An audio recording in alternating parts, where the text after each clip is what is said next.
अस्सलाम वालेकुम जी। मैं हकीम मोहम्मद वसीम असर अजमल तिबिया कॉलेज रावलपिंडी से फ़ाज़िल तिब्बुल जराहत। आज हम जिस बूटी के बारे में डिस्कस करने वाले हैं, जिस पे मैं बताने वाला हूँ, ये एक बहुत ही नायाब और ज़बरदस्त बूटी है। इससे आप है तो ये मामूली सी बूटी है, लेकिन इसके करिश्मात ऐसे हैं कि इससे एक जड़ी बूटी से हम हज़ारों फ़ायदे हासिल कर सकते हैं। ये कैंसर जैसी मोहलक मर्ज़ को ख़त्म कर देती है। सिर्फ़ ये एक जड़ी बूटी जो हमारे मुल्क के सहराओं में, पहाड़ों में और वीरान जगह पे आम मिल जाती है, सिर्फ़ थोड़ी सी मेहनत के बाद ये हमें दस्तयाब हो जाती है। आज हम इस बूटी के बारे में तारफ़ करेंगे। इसको दमासा कहते हैं। ये दमासा बूटी है। इसको हरफ़े आम में सूची बूटी भी कहते हैं। और इसको आम अगर आपने नेट पे सर्च करना हो इसके मज़ीद बेनिफिट देखने के लिए, तो आप इसको लातीनी ज़बान में फ़ेगोनिया कहते हैं। तो आप इसको फ़ेगोनिया के नाम से इंटरनेट पे सर्च कर देते हैं, जहाँ पे बेशुमार आपको डाटा इस एक जड़ी बूटी की रिसर्च का मिलेगा।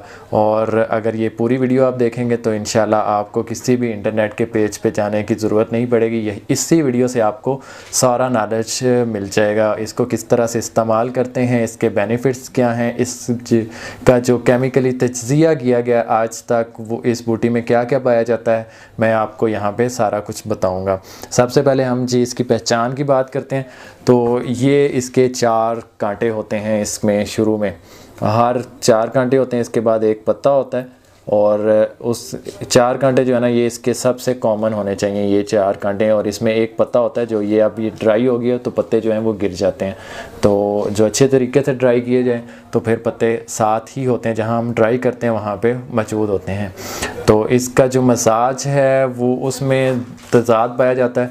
जो आयुर्वेदिक के लोग हैं वो कहते हैं कि ये गरम खुश्क है, लेकिन जो इसकी असल में ये गरम खुश्क है। जो आयुर्वेदिक वाले हैं वो इसको सर्द खुश्क कहते हैं। हमने इस पे जितना भी तज्ज़िया किया है, पेशेंट्स को यूज़ कराया, तो ये गरम खुश्क है। अगर इसको ताज़े को इस्तेमाल किया जाए तो ये पहले दर्जे में, जो सब्ज़ हालत में होती है, ये पहले दर्जे में गरम खुश्क है। और लेकिन जो आयुर्वेदिक के लोग हैं वो कहते हैं कि ये सर्द तर है, लेकिन असल में दर हकीकत जो ये है, ये गरम खुश्क है। ये सफ़रा को जिस्म से ख़ारिज करती है। जिस किस्म का भी सफ़रा, क्योंकि ये हेपेटाइटिस में भी यूज़ होती है, दिल के अमराज में भी इस्तेमाल होती है, तो इसके बेशुमार फ़ायदे हैं। ये 2 तरह की होती है, कुछ में नीले फूल लगते हैं, कुछ में सफ़ेद फूल लगते हैं। लेकिन पाकिस्तान और इंडिया में जो पाई जाती है उसमें सफ़ेद फूलों वाली और नीले फूलों वाली दोनों मिल जाती है। ये 1 से 2 फुट का पौधा होता है, ज़मीन पे बिछी होती है, हमारे सहराओं में आम होती हैं। इसके बेनिफिट बेशुमार हैं। मिजाज का मैं ज़िक्र कर चुका हूँ कि ये असल में गरम खुश्क है। अगर सब्ज़ लेंगे तो आपको ये पहले दर्जे में गरम खुश्क है, और अगर आप इसको ड्राई करेंगे तो ये दूसरे दर्जे में गरम खुश्क हो जाएगी। ये इसका मिजाज है। ये सफ़रा को खारिज करती है, तो ये इसका करेक्ट मिजाज है। और बहुत सी तिब्बी कुतब में मतज़ाद पाया जाता है, लेकिन असल मिजाज मैंने आपको बता दिया। अगर इस बूटी का हम केमिकली तज्ज़िया किया जाए तो इसमें लोहा भी होता है, आयरन पाया जाता है, पोटाशियम पाया जाता है, सोडियम पाया जाता है, कैल्शियम पाया जाता है। और ये बहुत ही इफ़ेक्टिव है। और ये साइंटिफिक बुनियादों पे इस पे जो तज्ज़िया किया गया, इसमें ये सारा कुछ पाया जाता है। इसमें कैल्शियम भी पाया जाता है जो हमारी हड्डियों को स्ट्रॉन्ग करता है। लोहा, जिनको आयरन की कमी हो जाती है, भूख नहीं लगती, उसके लिए बहुत मुफीद होता है, वो भी इसमें पाया जाता है। बेशुमार फ़वाइद की हामिल ये जड़ी बूटी है। ये जो है बग़ैर किसी साइड इफ़ेक्ट के आपको कैंसर से बचा सकती है। ये कुदरती तौर पे कैंसर का बेहतरीन इलाज है। आप इसको किस तरह से यूज़ करेंगे वो भी मैं आपको बताऊंगा। ये अमराज़ क़ल्ब, दिल के तमाम अमराज के लिए बेशुमार अफादियत रखती है। ये खून को, क्लॉट्स जो बन जाते हैं, ब्लड को, खून को पतला करती है। जो क्लॉट्स बन जाते हैं उनको तोड़ती है, और आपको जो दिल के अटैक होने के ख़दशात होते हैं उससे बहुत हद तक बचाती है। कैंसर से बचाती है, हेपेटाइटिस से बचाती है। अगर हम इसका हफ़्ते में 1 दफ़ा भी जुशांदा या 2 दफ़ा हफ़्ते में पीते रहें या खसियांदा यूज़ करते रहें तो ये हमें इन सारी अमराज से बचाती है, फालिज से बचाती है, क्योंकि जो खून में क्लॉट बनते हैं उनको बनने से रोकती है।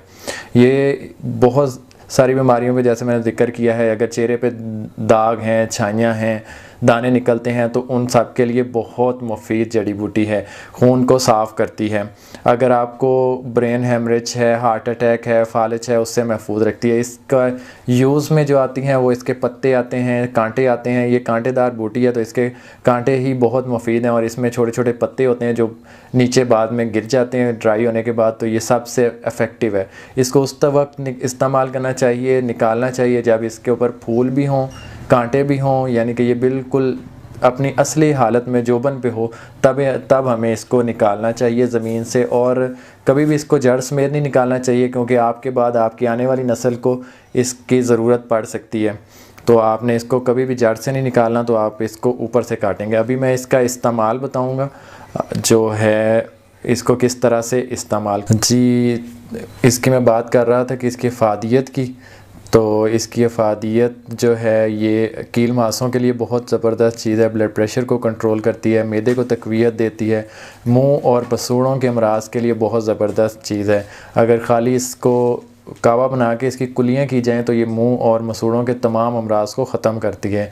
इसके अलावा ये पेशाब को बढ़ाती है, और पेशाब के निज़ाम को बढ़ाकर निज़ाम ख़राज में हमारी जो इस्लाह करती है निज़ाम ख़राज की। इसके अलावा मर्दाना स्पर्म को बढ़ाती है। जितनी आपको पास सेल की वजह से मर्दाना सेल्स जो हैं वो कम होते हैं, उनको ये जो है इम्प्रूव करती है, पास सेल को ख़त्म करती है। ये बहुत अच्छी एंटीऑक्सीडेंट है। ये ज़हनी दबाव को कम कर देती है, और आपके गर्दन के जो हैं खिंचाव पट्ठों में वो भी ख़त्म हो जाता है, और आप ज़हनी तौर पे रिलैक्स हो जाते हैं। अब हम इसके इस्तेमाल की तरफ जाते हैं। तो अगर आप इसको फ़्रेश को इस्तेमाल करना चाहते हैं तो सबसे पहले आप इसको लेंगे और इसको नीम गर्म पानी में, हल्के नीम गर्म पानी में, ज़्यादा नीम गर्म पानी में इसके जो मुफीद होते हैं इसमें असरात वो कम हो जाते हैं। आप ज़्यादा उबलता हुआ पानी यूज़ नहीं करेंगे, नीम गर्म पानी, उसमें हल्का सा नमक यूज़ कर सकते हैं, उसको मिक्स करके रख लें, उसमें धो के तो फिर आप इस्तेमाल करेंगे इसको।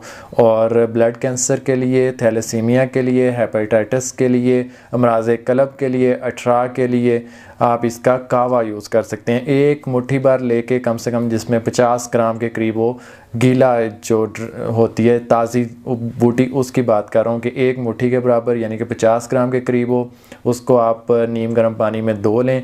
धोने के बाद उसको कावा बनाएं। कावा बनाने के बाद उसको अच्छी तरह आपने कावा बनाना है। 1 गिलास पानी डालें, 1 कप रह जाए तो आप उसको सुबह और शाम यूज़ कर सकते हैं।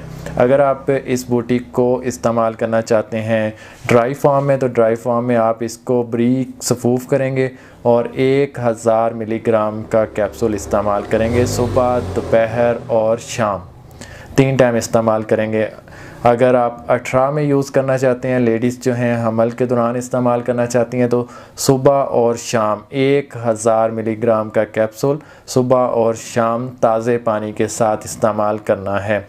ब्लड प्रेशर के लिए इस्तेमाल करना चाहते हैं तो ये ड्राई भी इस्तेमाल होगी और गीली भी इस्तेमाल हो सकती है, खुश्क भी इस्तेमाल हो सकती है, और ताज़ी बिल्कुल फ्रेश जड़ी बूटी भी इस्तेमाल हो सकती है। इन तमाम अमराज के लिए ये खुश्क भी इस्तेमाल होती है, और ज़्यादा मुफीद और ज़्यादा ज़ोर असर जो है वो आपकी ताज़ा दमासा बूटी है। आप इसको यूज़ कर सकते हैं, ड्राई कर सकते हैं, लेकिन इसको आप साए में खुश्क करेंगे और इसको इस्तेमाल खुश्क करने से पहले अलग-अलग रखेंगे और नीम गर्म पानी से धो के आप इसको इस्तेमाल करेंगे। इसमें एक ख़ास किस्म की जो है फफूंदी लग जाती है जो इसके असरात को भी ख़त्म कर देती है और इसमें एक जहरीला मादा पैदा कर देती है। ये ख़ास और नोट वाली बात है कि आप ने ख़ुद इसको ड्राई नहीं करना। अगर आप ख़ुद ड्राई करते हैं तो इसको नीम गर्म पानी से धोने के बाद अलग-अलग साए में खुश्क करके रखेंगे। अगर आप वैसे ही कहीं से इकट्ठी कर लिया और आपने कुछ दिन रखी है तो इसमें एक ख़ास किस्म की जहरीली फफूंदी पैदा हो जाती है जो इसके तमाम असरात को भी ख़त्म कर देती है और आपके अंदर टॉक्सिन पैदा करती है, जो बाद में आपको आहिस्ता आहिस्ता ज़्यादा इस्तेमाल करने से इसमें ज़ाहिर होगा, आपकी बॉडी में ज़ाहिर होगा। टॉक्सिन होता है, इसमें जहर पैदा हो जाता है जो ख़ास किस्म की फफूंदी लगती है। तो आप इसको जब भी इस्तेमाल करें, इसका मिजाज गर्म खुश्क है, मैंने आपको बताया। अगर जिस्म में खुश्की बढ़ती हुई महसूस हो तो आप इसकी डोज़ खुद ब खुद कम कर दें।